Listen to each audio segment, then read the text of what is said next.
All right. So welcome everyone again for today's session.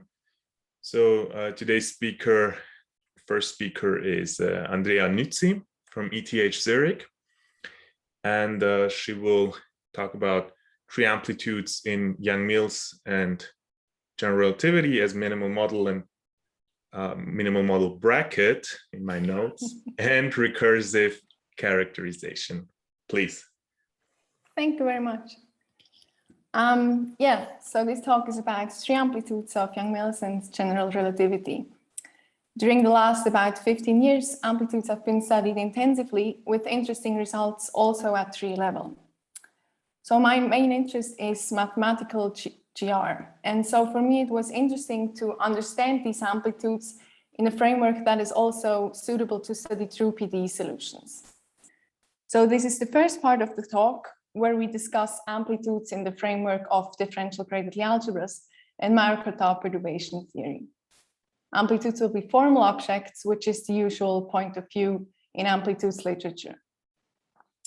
In the second part, we then develop amplitudes from a geometric perspective, which leads to a natural recursive characterization of them.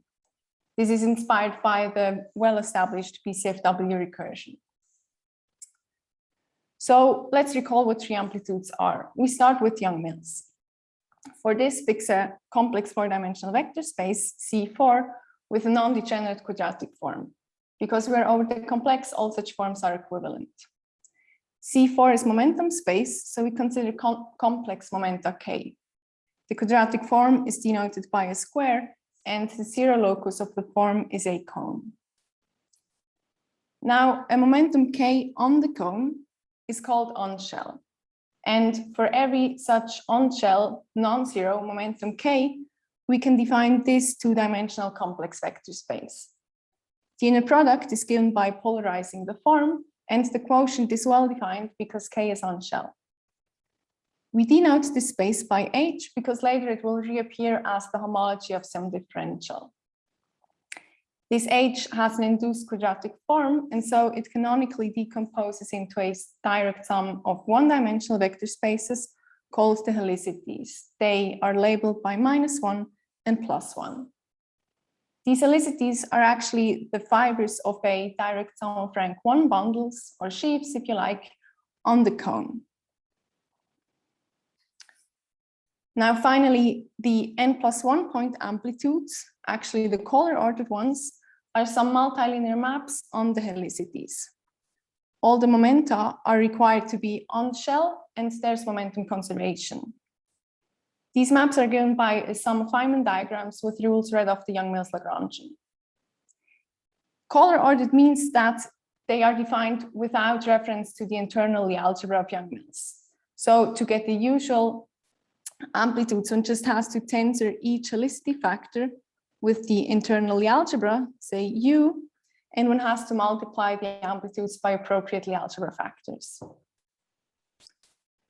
So these amplitudes depend parametrically on the momenta, but they are not functions of these momenta, rather they are sections of some non-trivial rank 1 sheaf on a suitable variety. So this was Yang-Mills. For GR, one just has to replace each helicity factor by its second tensor power. And instead of using the Yang-Mills Lagrangian, one uses the Einstein-Hilbert action.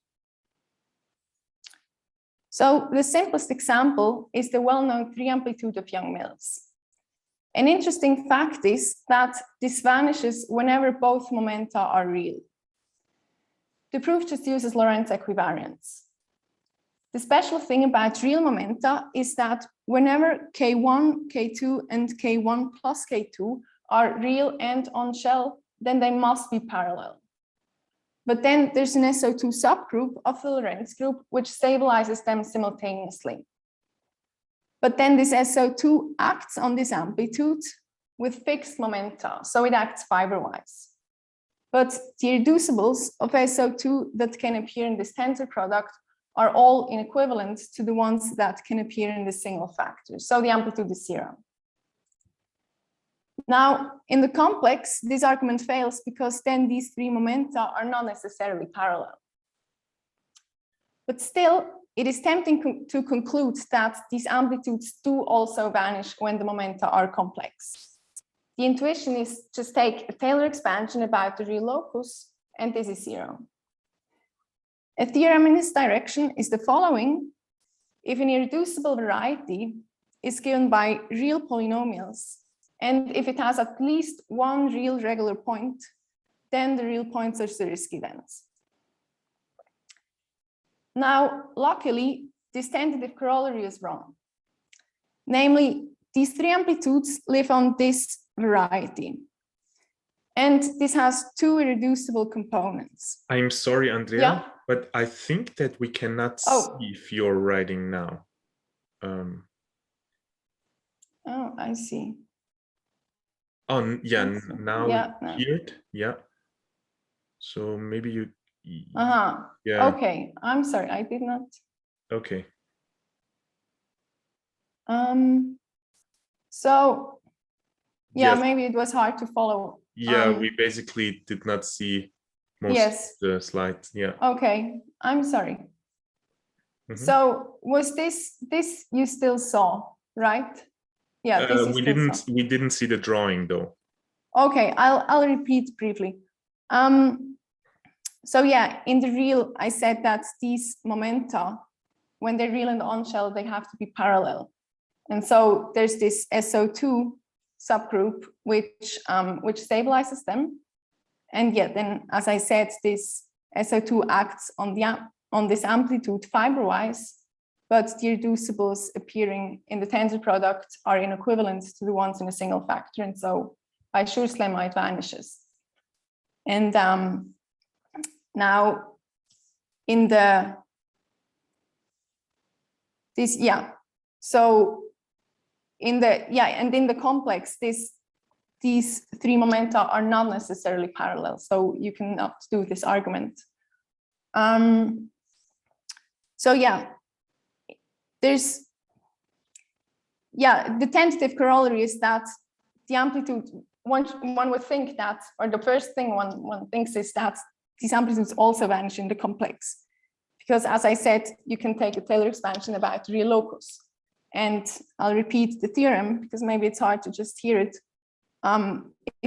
There's a theorem that if an irreducible variety is given by real polynomials, and if it has at least one real regular point, then the real points are dense. So now this, okay, it works. This tentative corollary is wrong because these amplitudes, the three amplitudes, live on this variety. And this has two irreducible components as drawn here. Now, whichever way one tries to apply this theorem, it fails. For instance, applying it to each component fails because they're not given by real polynomials. And it turns out that the real locus is actually not Zariski dense. So there are functions that vanish on the real locus, but that do not vanish on the complex. So even though these amplitudes vanish on the real, the geometry does not allow us to conclude that they also vanish in the complex. But to check that they are in fact non-zero, we still have to compute them. So the three amplitudes are so-called maximally helicity violating, MHV. In general, MHV means that if the output has helicity +1, then precisely two of the inputs have helicity +1. Now, the good thing about them is that they admit nice formulas. So to write these formulas down, it is convenient to choose C4 to be complex 2x2 matrices and the form to be the determinant. Then these momenta are all 2x2 complex matrices that are non-zero and have vanishing determinant. So they have rank 1 and they split into a column vector V and a row vector W transpose. These are the so-called spinners. Of course, the factorization is not unique. One can always multiply and divide by a complex number. Now, given these factorizations, the n+1 point MHV amplitude is given by this expression. This here is the interesting part. It is a rational function in the helicity variables.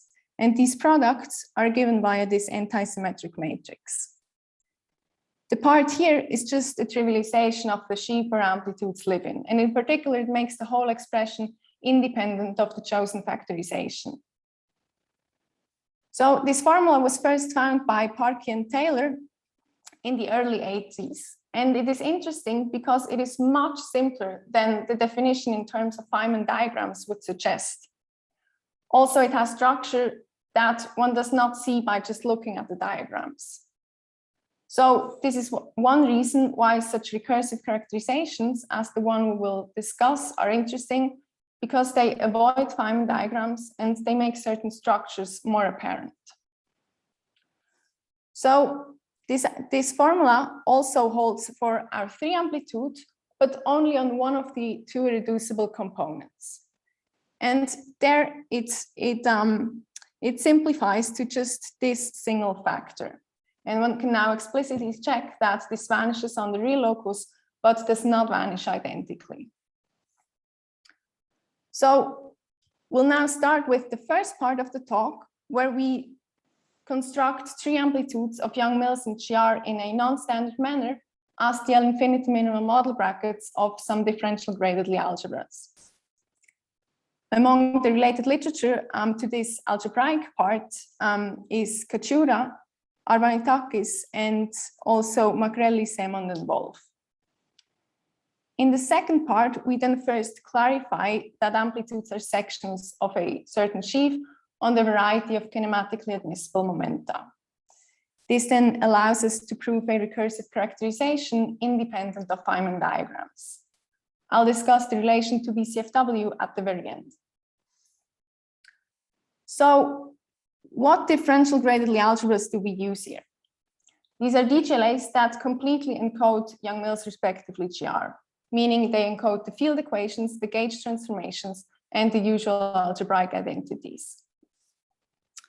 So by DGLA, I mean a C-graded vector space, G, either over the real or the complex, together with a linear map, the differential, and a bilinear map, the bracket. The differential raises the degree by 1. Doesn't work anymore. Yeah, now you can see anymore. I don't know what happened.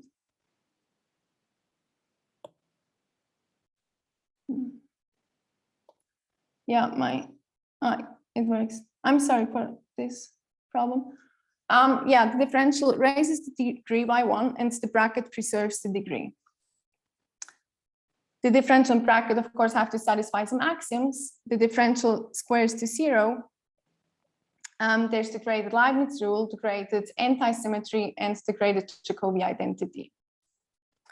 So associated to such a DGLA is its set of Markov elements.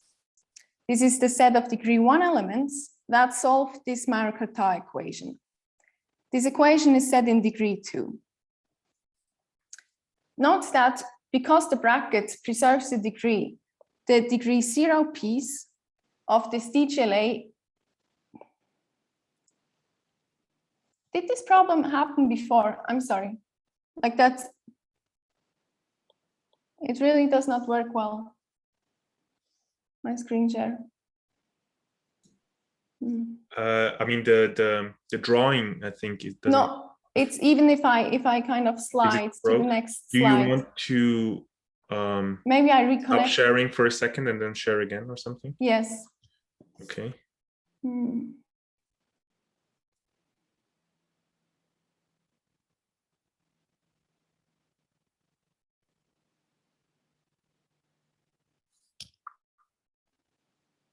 Okay.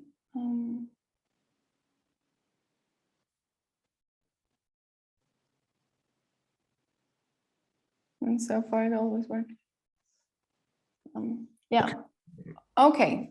Can you try? So yeah, no. Okay, okay. Let's. Yeah. Great. I hope it's yeah. So the degree 0 piece of such a DGLA is itself a Lie algebra because it's closed under the bracket. And then at least formally, we can exponentiate it to get a Lie group. And this Lie group then acts naturally on the space of Mercator elements. And the quotient by this action is the space of gauge inequivalent solutions to the Mercator equation. In certain concrete cases, one can also make non-formal sense of this quotient. Now, this setup provides a useful framework to study gauge theories. And this next lemma says that Young-Mills and GR about Minkowski fit into this framework. Namely, for both of them, there exists a DGLA G such that this quotient is in bijection to the solutions, to the space of solutions to the usual field equations modulo usual gauge transformations. So briefly, for Young-Mills, this would be Lie algebra valued 1 forms that solve the equation of motion modulo the usual action of the gauge group. For GR, this would be symmetric 2 tensors H such that Minkowski plus H is Ricci flat modulo a suitable action of the diffeomorphism group. Now, in the remainder of this talk, we will work with such DGLA. However, we will never actually use this bijection. This lemma is only here to motivate why it is sensible to work with such DGLA. So on the next slide, I will sketch the construction of G in the case of Young-Mills. This is due to Costello and Zeitling, and this is a first order formalism. So the background is R4 with the Minkowski metric, and we start the definition or the construction with this complex. This is a graded vector space in degree 0, 1, 2, and 3. Omega are the complex differential forms on R4, and omega 2 plus is the eigenspace of the Hodge dual, which acts on 2 forms with eigenvalue plus I. The differential is indicated by the arrows. There's the de Rham differential and this identity here. So this complex encodes linearized Young-Mills, respectively Maxwell. In particular, the homology in degree 1 is the space of gauge inequivalent solutions to the linearized Young-Mills equations.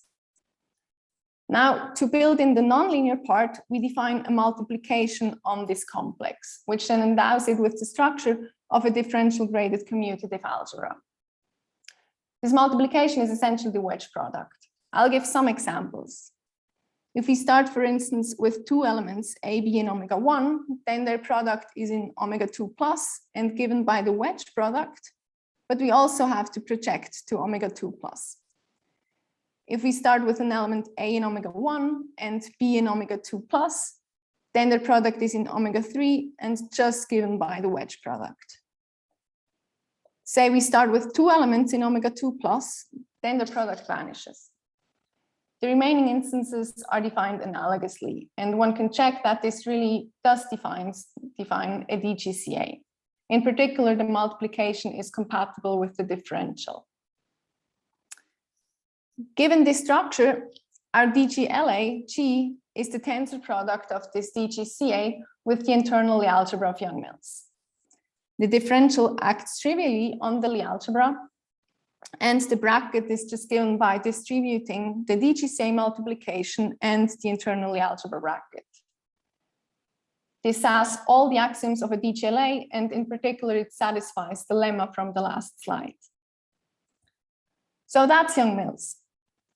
For GR, one can also make an explicit construction, and this is due to Reiterer and Trubowitz. Roughly, it is a DGLA whose Mercator equation is the Einstein equations in the Newman-Penrose frame formalism. I'll not go into the construction, I'll just make 2 remarks. The differential in this DGLA encodes the Minkowski background. In particular, the homology in degree 1 is linearized gravity about Minkowski. The bracket in this DGLA takes itself derivatives. This is different from Young-Mills, where they see infinity linear, and this mirrors the fact that the Einstein equations are quasi-linear. So we now have our DGLA for Young-Mills, and we have one for GR. The remaining issue to address is the choice of function space. By function space, I mean where one can, for instance, work with all smooth sections, or one can restrict to compactly supported ones, etc. Note that the homology of such a differential depends sensitively on this choice. We have found that to study tree amplitudes as formal objects, it is appropriate to just work with finite linear combinations of plane waves. So the goal of this next slide is to pass to this subspace. From now on, G can always either mean the DGLA of Young-Mills or the DGLA of GR. So definition.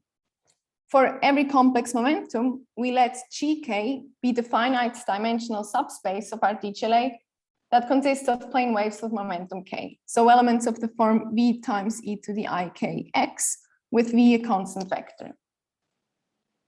Then this algebraic direct sum is precisely the space of finite linear combinations of plane waves. This is itself a DGLA, and by abuse of notation, we simply call it G again. This G has the following properties, and these will be all we will use in the remainder. First, it has a momentum grading, which refers to the C4 grading. Note that this is on top of the original Z grading. The differential and the bracket preserve this grading, so they are momentum conserving.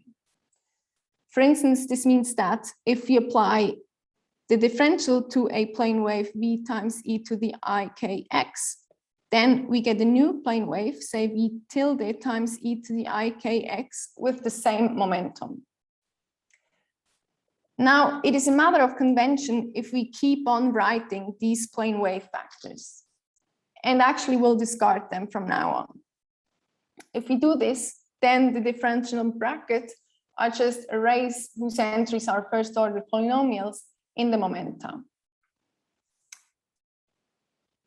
Because the differential acts on each GK separately, we can compute the homology pointwise in momentum space.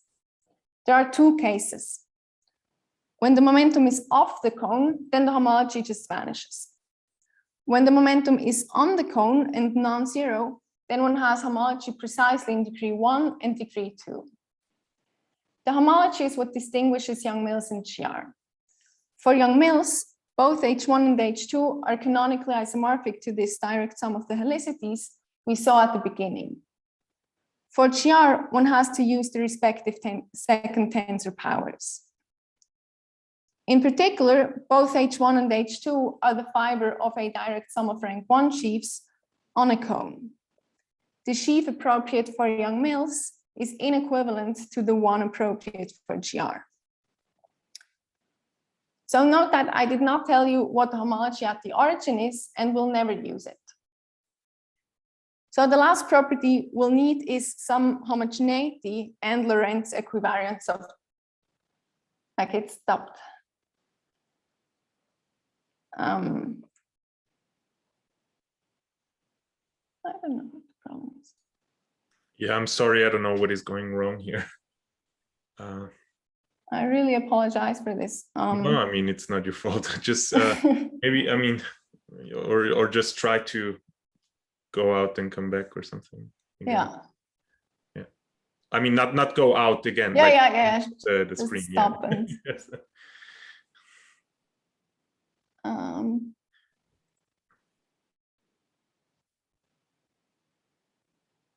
Yeah. Okay. All right. There again. So yeah, the last property we need is some homogeneity in Lorentz equivariance of G, but I'll not go into detail here. So simplifying a little bit, this is all we will use in the remainder. Now, the minimal model brackets of these differential graded Lie algebras are the usual Young-Mills and GR tree amplitudes. So by definition, the minimum model of G is an L-infinity algebra with zero differential that is quasi-isomorphic to G. More practically, it is a sequence of multilinear maps on the homology that are given by some formulas. One has one bracket for every number of inputs. So compared to our DGLA, we have a smaller space, but we have more brackets. The formulas arise from homotopy transfer. This is an algorithmic construction. The input is, of course, our DGLA, as well as a contraction to homology. This means a homotopy H, a chain map P, and a chain map I that satisfy these two equations modulo some side conditions. So this first equation says that if we first apply I and then P, we get the identity. Then the left-hand side of the second equation is a projection to homology. So H is a homotopy from the identity to this projection to homology. In particular, these two equations imply that I and P are quasi-isomorphisms. So physically, one should think of H as the propagator and I and P choose polarizations. The outputs are our minimal model brackets. They're given by a sum of root 1. So every input gets an I, every node stands for an application of the bracket, every internal line is an application of the homotopy, and the P is applied to the output.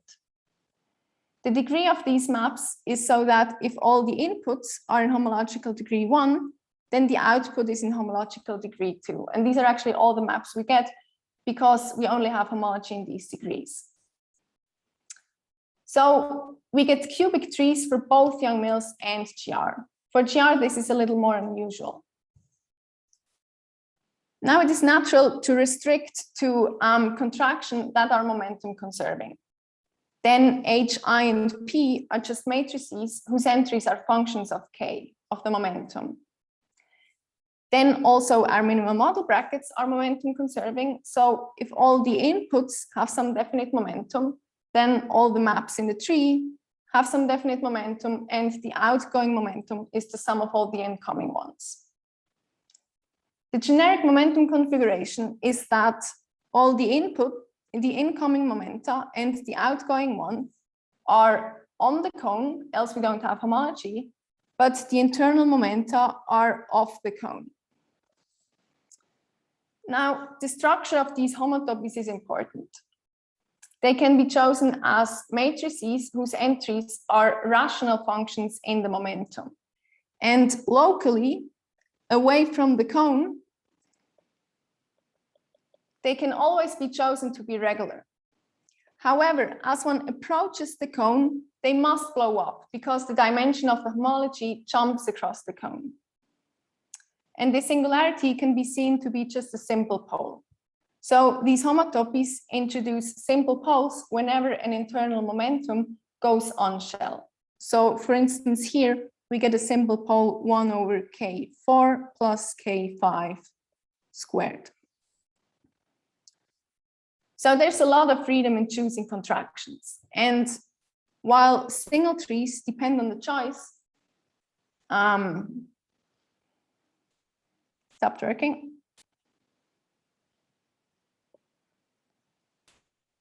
I'm not sure if it just, I really do apologize for that. It usually works. It did test. So, okay. While single trees depend on the choice of contraction, the sum of all trees does not. So different contractions yield identical minimal model brackets and not merely isomorphic ones. This statement holds for all momentum configurations such that all the internal momenta are off the cone. In physics, this is of course known as gauge independence. Our homological setup allows for a robust proof with only minimal assumptions, and we'll use that in a moment. So we'll now switch to a more geometric framework. To describe the geometric character of the amplitudes, we need a variety and a sheaf. The variety appropriate for the amplitude with n inputs is a product of n+1 cones. N cones for the input and 1 for the output. Momentum conservation is implemented by this fiber product. This just says that Kn+1 is the sum of all the incoming momenta. So the dimension of this variety is 3 times n plus 1. This would be the direct product, but we have -4 due to momentum conservation. So for n equals 2, this is precisely the variety appropriate for the 3 amplitude we saw at the beginning, and there it is reducible. However, for all n greater than 3, it is irreducible. Now, on this variety, we define a sheaf H. This is a sheaf of OX modules. Let me just specify how it is given on this open set, so away from all these red points. There it is locally free, and the fibers are given by this complex vector space. Recall that each homology factor here is the fiber of a direct sum of rank 1 sheaves on one of these cones.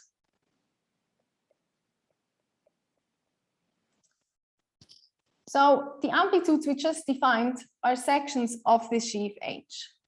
If we are precise about the domain of definition, then we must take out the loci where homotopies are singular. So the momentum configurations where internal lines are on shell.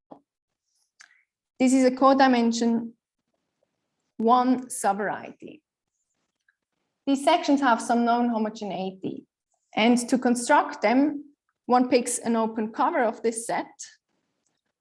On each patch, one uses the tree expansion from before, and by gauging dependence, they match on the overlaps.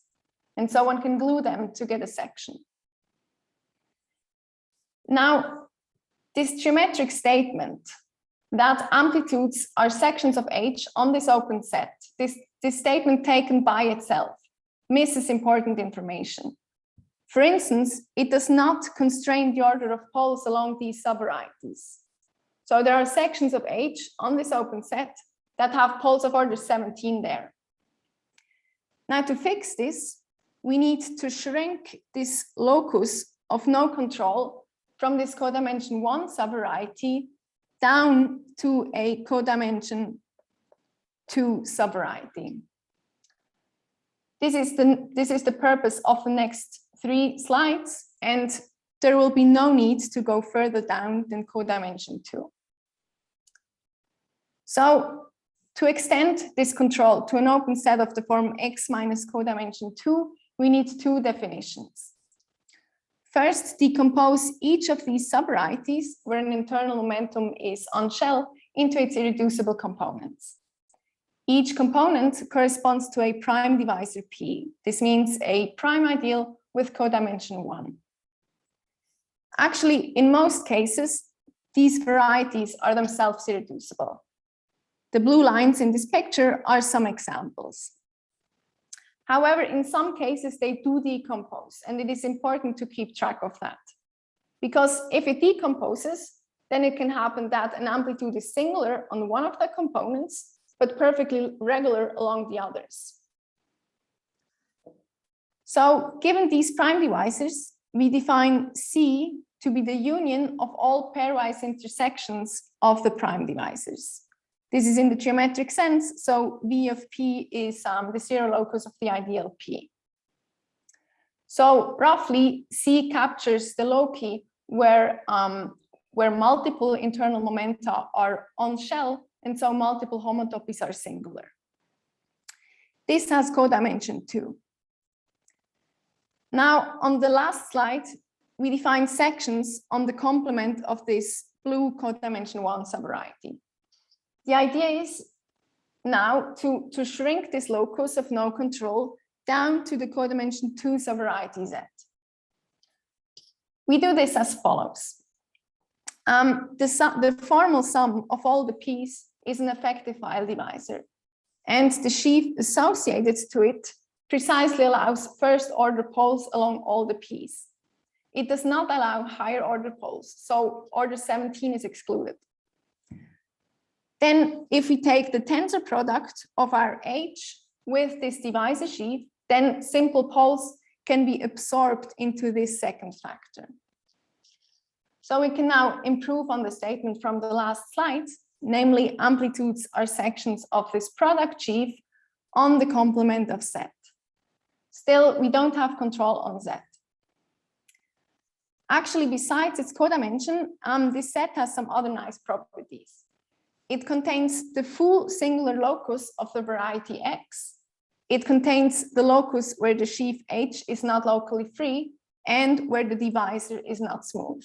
So away from that, the geometry is simple. Now, the natural question is, sorry. Okay, now the natural question is, what are the residues of the amplitudes along the P's? These can be expressed as a nesting of amplitudes with fewer inputs. This is the factorization of residues. Recall that the output of an amplitude is in homological degree 2. However, the input is in homological degree 1. But as we saw, the two are canonically isomorphic. Actually, in a few special cases, there's also a sum on the right-hand side, but we'll not discuss these cases. So let's prove this. The proof of A is simple. One just has to check that on the piece away from Z, the amplitudes really do only have a simple pole, but that's by construction of Z. So the proof of B is a bit more involved. For simplicity, we assume that Kj is an internal momentum such that this subvariety only has one component. This J here refers to a subset of the numbers from 1 to n. So for instance, J could be 1, 3, and say 7. Then Kj would be K1 plus K3 plus K7. Now we must show this identity. This bracket has n inputs. This bracket has J complement inputs, and this here has J inputs. So there are 3 varieties involved. The residue is a section along the divisor P. This outer bracket lives on the variety X with J complement plus 1 cones. However, this inner bracket on X with J plus 1 cones. So geometrically, this identity still makes sense because the P is precisely the fiber product of these 2 smaller varieties. So this gives a natural way to pull back sections from these smaller X varieties to P. Now we need some tree combinatorics. Our brackets are given by a sum of trees, and a tree contributes to this residue precisely when it contains an internal line with momentum Kj. It is then a well-known fact that the sum of all trees with a fixed internal line splits into a sum of trees above this internal line and below this internal line. So we reduced the problem to computing the residue of this homotopy H. This residue is a matrix, and the rank of this matrix can never be smaller than the dimension of the homology, which is 2. Now, for the purpose of this proof, we want to have this minimal rank 2. So the proper way to say this is that the residue should factor through the canonical isomorphism between H1 and H2. More precisely, it should factor via the quasi-isomorphisms P and I. If we have this form of the residue, then we are done, because if we plug this in, then the trees above this internal line are started with an I, and the trees below are terminated with a P. In between, we have our canonical isomorphism. So how does one construct these homotopies? One could try to write them down by hand separately for Young-Mills and GR. However, it is an interesting application of the homological perturbation lemma to construct them, and this works simultaneously for Young-Mills and GR. So I'll briefly give an idea how this works. We show this lemma. For every point Q on the cone, there exists a homotopy H whose residue at all nearby points K on the cone factors through this canonical isomorphism. The idea is an iterated application of the homological perturbation lemma. So the differential of our DGLA depends parametrically on the momentum. In particular, we can evaluate it on each point. We start at Q, and there we pick a contraction to homology, so to HQ. Then at each point close to Q, be it on the cone or off the cone, we view the differential at that point as a perturbation of the differential at Q. Then the HPL produces a contraction to HQ in a neighborhood of Q. For points on the cone, this is a contraction to homology, but not for points off the cone. And so there's an induced differential. Now one can check that this induced differential factors into k squared times a new differential. This new differential, capital D, is exact. And so the HPL applied to this capital D produces a contraction to 0 in a neighborhood of Q. So we have two contractions, one to HQ and one to 0. But there's this k squared in between. Then if we compose these two contractions, we get precisely a homotopy of this form. The residue is given by this part. There's our I, the P, and this regular piece is precisely the canonical isomorphism between H1 and H2. So what do we have?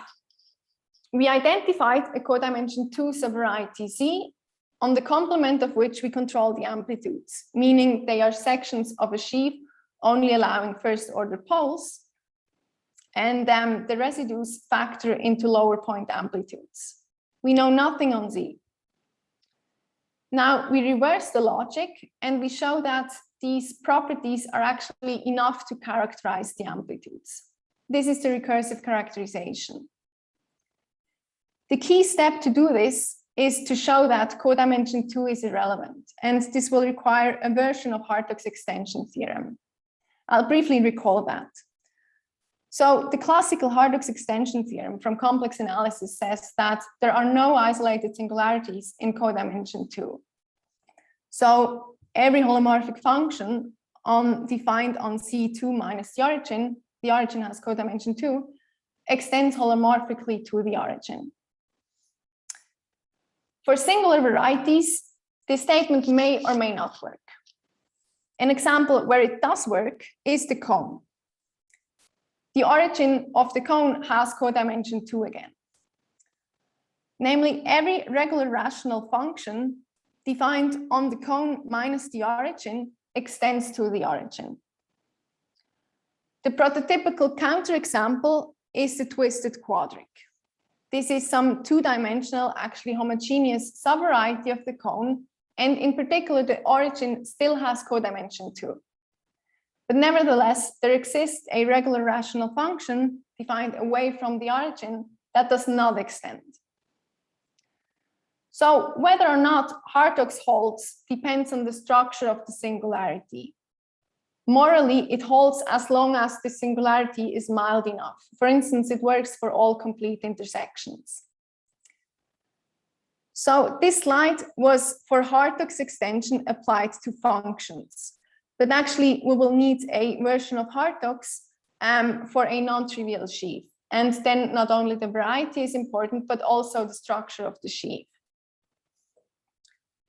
So I'll now state the recursive characterization. This goes as follows. There exists a unique sequence of brackets with the following properties. They are sections of our sheaf only allowing first order poles defined on X minus Z. They solve this recursion relation given by factorization of residues. The base case is the 3 amplitude. They are totally symmetric and they have the correct homogeneity. There are no conditions on Z. Now, everything we did so far can be viewed as a proof of existence of this lemma. The minimum model brackets have all these properties. So let's go to uniqueness. this goes by induction on the number of inputs. Note that the difference of two putative sections with the same residues has no poles, and so it is a section of H on the complement of C. Because there are no poles, there is no need for the divisor sheaf. Now one can check that Partox holds for the sheaf H. This means that every section defined on the complement of C is actually the restriction of a global section. So it extends regularly across C. But then we are done, because the only global section of H which has the correct homogeneity is the zero section. So this Hartox result requires a careful proof, because the variety is singular along Z and the sheaf is not locally free along Z. And actually, Hartox fails for the case of two inputs, but this is fine because there we have the base case.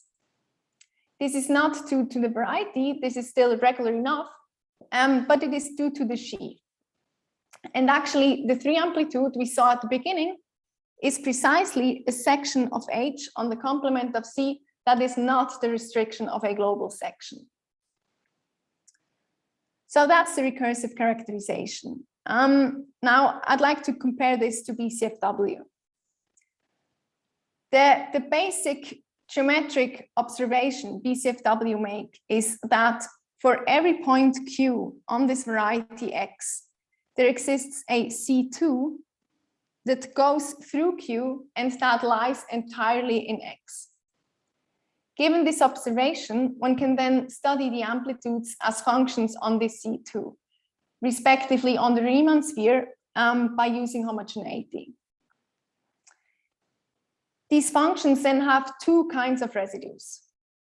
There are desired residues whenever the C2 intersects a prime divisor. These residues factor and they contain the essential information about amplitudes. However, this C2 also intersects C, and one has to put in extra work to show that these residues are actually zero. Note that from this perspective, C does not have codimension 2 anymore. So the selling point of this perspective is that it produces explicit formulas that are independent. I just want to remind you of the clock. Yeah. Okay. It's like, I guess, 2 minutes. I'll just wrap up. Yeah, okay, great. Okay. So yeah, it produces explicit formulas, namely the n+1 point amplitude can be expressed in terms of products of lower point amplitudes. So this is independent of diagrams. However, this requires an analysis near C. So if this argument is used to state a recursive characterization of the amplitudes, then this vanishing of the residue at C becomes the hypothesis of the characterization. One might see this as a drawback. And by contrast, the argument we discussed before, based on Hartox, did not require such hypothesis at C. So to wrap up, the canonical application of such a recursive characterization is to show that two constructions of amplitudes actually yield the same objects. In this sense, a consequence of it is that the minimal model brackets of our DGLHE that we constructed in the first part of the talk really do coincide with the usual Young-Mills and GR tree amplitudes. And for this purpose, nothing has to be checked at C. So thank you very much, and apologize for the technical issue. Thank you very much for the great talk. So, okay, do we have any short questions? Yeah, so we have Jan. Hi, thank you. So I wanted to ask about this gauge invariance lemma you mentioned. Yeah. That how does the proof go? Because like in general, those minimum models, they depend on those choices. I think Minev has a nice description, but so which which features of your H, I, and P cause it to be independent? You need the momentum grading. And that's all you need. Okay. Yeah. And I mean, I said the assumption I need is that the internal lines are off shell. And what you need there is that there's no homology at the internal lines. Okay. So kind of like yeah, you need a momentum grading, and you can only it's only valid for the momentum configurations where the internal momenta are homology free. Okay, so it's roughly because if the homology is 0 there is no place where it can wiggle inside the homology, basically. Yeah. Okay, thank you.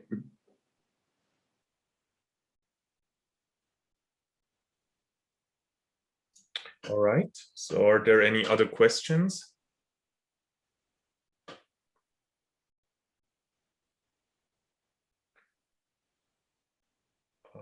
Yeah, there is a question from Donnie, please. Yeah, hi. So thanks, first of all, thanks for the amazing talk. I was having just some naive question, like all you did is kind of in 4 dimensions, right? Mm-hmm. Is it possible to do 2 dimensions, for example, because people know a lot about like 2-dimensional Young-Mills theory, right? For example, more or less everything is known. So we've never, or I never thought about that. It's I mean, one certainly you need that these I mean, for this Hartog's argument to work in the characterization, you need that the grade or that the degree of these amplitudes is lower or is low enough. And you'd have to be sure that this also holds. I don't know if this would depend on the dimension, but you certainly would need to check that this is true still. But it may. Yeah, I've never thought about it. I don't know where it should fail, obviously. Yeah. Yeah. I'll think about it. Okay, thanks. Okay.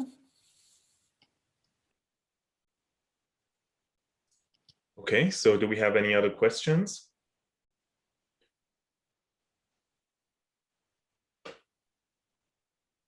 All right, so if not, then let's thank Andrea again. Thank you very much. And so, yeah, you still have the opportunity to ask her then in the gather.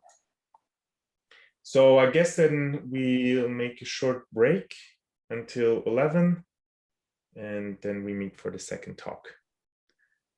Okay, so let me stop the video here.